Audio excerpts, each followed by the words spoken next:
Assalamualaikum warahmatullahi wabarakatuh. Perkenalkan, nama saya Sela Oktaviana Aluyo, NIM 1840491, mata kuliah Etika Profesi, Prodi S1 Akuntansi Pagi semester 6. Di sini saya akan menjawab tugas dari Etika Profesi, yaitu dengan soal yang pertama, contoh pelanggaran dari Kode Etik Pemerintahan. Contoh kasus pelanggaran kode etik pemerintahan yang saya ambil yaitu pelanggaran kode etik ASN pada kasus korupsi bawang putih di Indonesia pada tahun 2019.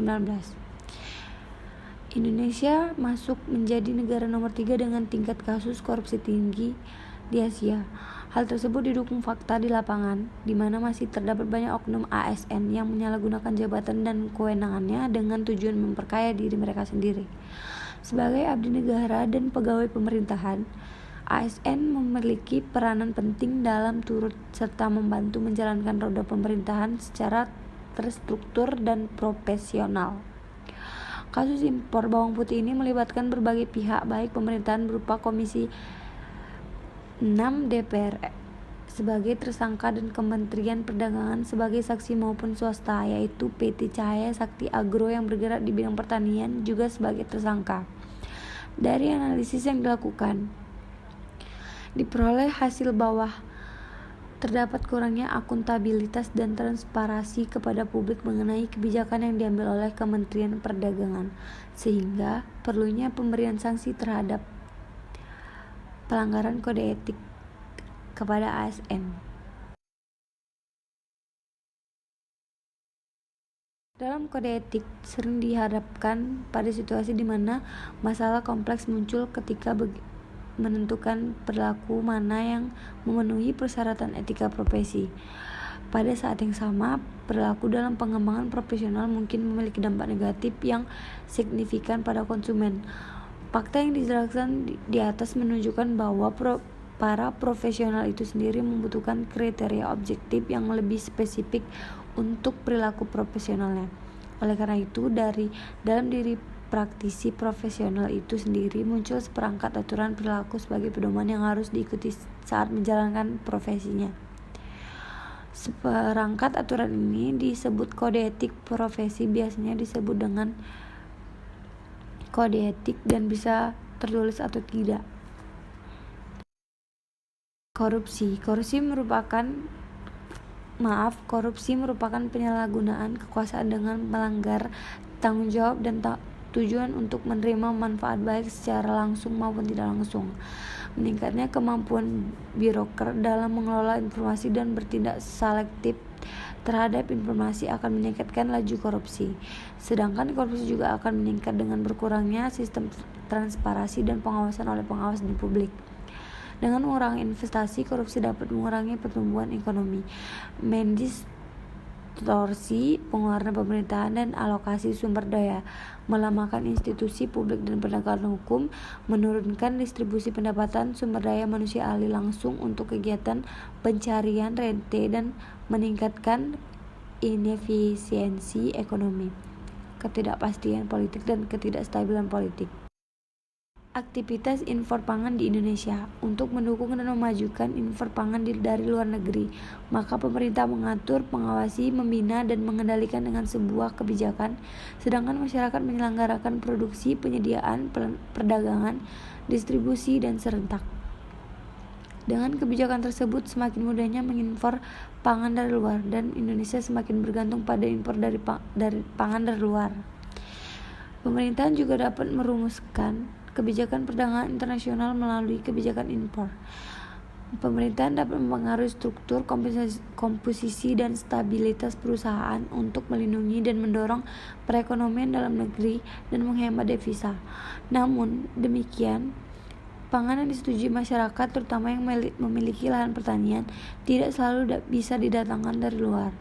Akibat dilakukan impor pangan, mendapatkan pertanian mereka menurun. Salah satu sektor pangan yang diberlakukan kebijakan impor adalah bawang putih. Kaitan pelanggaran kode etik ASN dalam kasus korupsi bawang putih di Indonesia tahun 2019.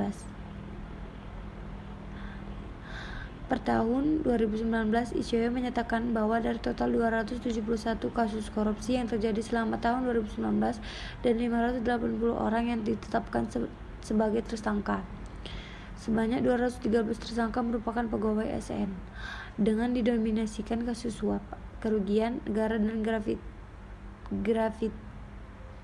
gratifikasi pengadaan barang dan jasa. Kasus impor bawang putih ini melibatkan berbagai pihak, baik pemerintahan maupun swasta. Kasus ini bermula dari sebuah PT bernama Cahaya Sakti Agro atau CSA yang bergerak di bidang pertanian, di mana perusahaan ini diduga menerima tawaran bekerjasama dengan satu Nyoman Damarta atau anggota Komisi 6 DPR RI dalam hal mengurusi surat persetujuan impor atau SPI dari Kementerian Perdagangan. Dalam pertemuan tersebut, Dodi Wahyudi menawarkan jalur lain kepada Chandri Suwanda dalam mengurus SPI dari Kemendak, di mana Dodi Wahyudi memiliki relasi terhadap satu Nyoman Damarta yang kebetulan memiliki tugas di bidang perindustrian, perdagangan, koperasi UKM, BUMN, investasi dan standarisasi nasional.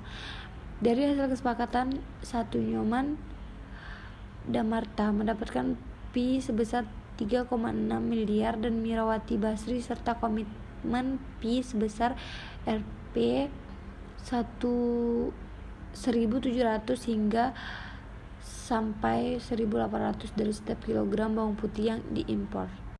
Setelah terkena operasi tangkap tangan atau OTT yang melibatkan 6 orang sebagai tersangka dan dilakukan penyelidikan lebih lanjut mengenai kasus korupsi ini, maka timbullah berbagai spekulasi dari berbagai pakar bahwa celah kasus korupsi ini tentunya mengikut sertakan pihak Kemendak sebagai penerbit SPI.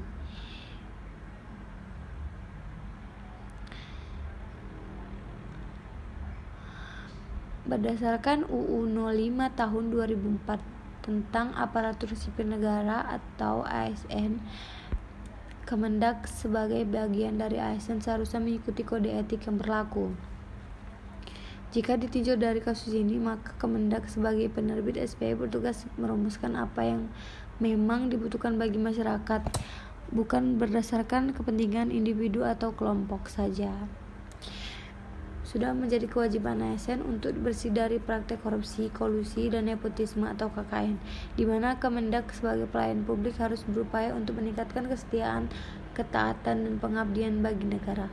Kemendak perlu memberikan pelayanan kepada masyarakat yang pada dasarnya mengarah kepada kebutuhan pangan dengan nilai transpirasi.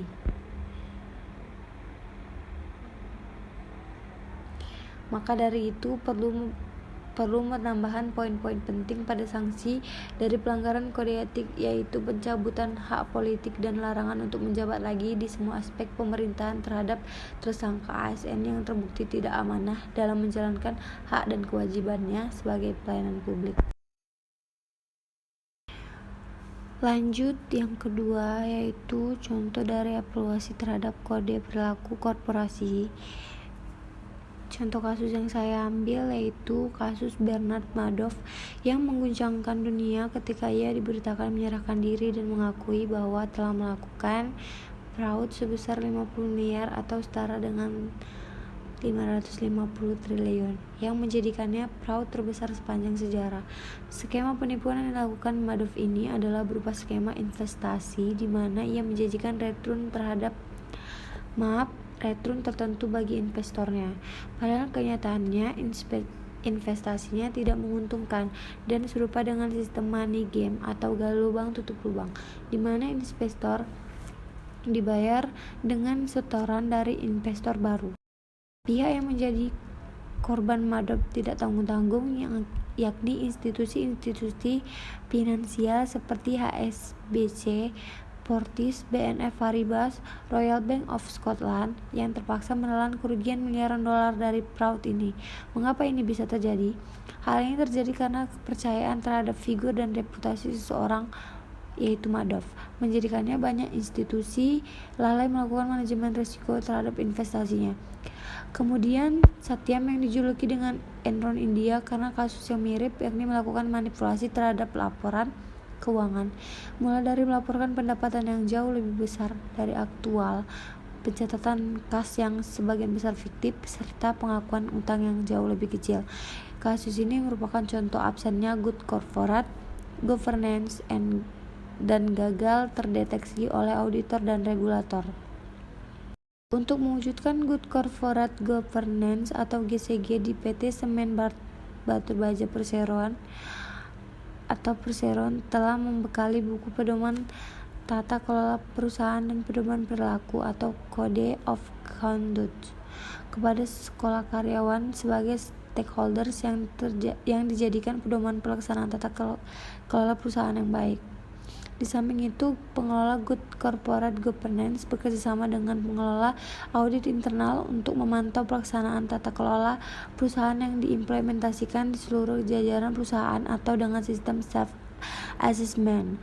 Perusahaan akan meningkatkan prinsip keterbukaan dengan cara menginformasikan kegiatannya untuk kepentingan stakeholders melalui website PT Semen Batu Raja Persero. Sekian jawaban dari saya.